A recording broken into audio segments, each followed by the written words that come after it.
సరే, అయితే మీరు సమాజంలో ఎటువంటి ప్రభావం చేత పిల్లలు వెనుకబడిపోతున్నారు, వాళ్ళకి ఎటువంటి సహాయం చేస్తే ముందుకెళ్తారనే విషయాలు, అందుకోసం అని చెప్పేసి ఇది మొదలైంది, దానికి కొంత ప్రయత్నం చేస్తున్నామని చెప్పారు.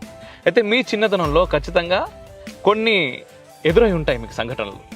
ఎందుకంటే మనం ఎన్ని చెప్పినా కూడా మనకు సొంతగా మనకు ఎదురైనటువంటి సిచ్యువేషన్స్ బట్టి మనం జీవితంలో చాలా నేర్చుకుంటాం, రైట్?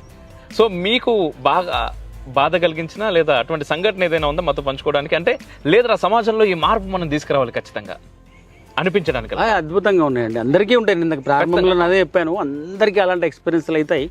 చదువుకున్న కాలంలోనే బహుశా క్రీడల్లో చూస్తే ఒక మిత్రుడు ఉండేవాడు, బాగా ఆడేటోడు, ఆర్థిక పరిస్థితి చాలా బేదరికం, 2 చేతులతోటి షాట్లు కొట్టేటోడు 10th క్లాస్లోనే.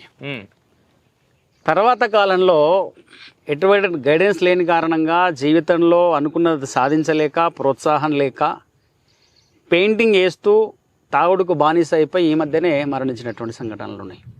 అట్లా ఒకరిది అదొక ఉదాహరణ. ఎట్లాంటి చాలా ఉదాహరణలు ఉన్నాయి. మీరు చెప్తా ఉంటే నాకు కొన్ని గుర్తుకొస్తున్నాయి. అద్భుతంగా ప్రతి ఒక్కరి జీవితంలో, ప్రతి ఒక్క కుటుంబంలో ఇవి ఉంటాయి. చాలా అద్భుతం. అంటే ఆ టైంలో అనిపిస్తూ ఉంటుంది, అరే వీడికి వెలిగిపోతారా లైఫ్లో అని. కానీ కట్ చేస్తే ఏంటంటే ఏదో ఒక దేనికో దానికి బానిస అయిపోయి ప్రాణాలు సైతం పోయేంత స్థితికి వచ్చిన వాళ్ళు చాలా మంది ఉన్నారు. చాలా మంది ఉంటారండి, చాలా మంది ఉంటారు.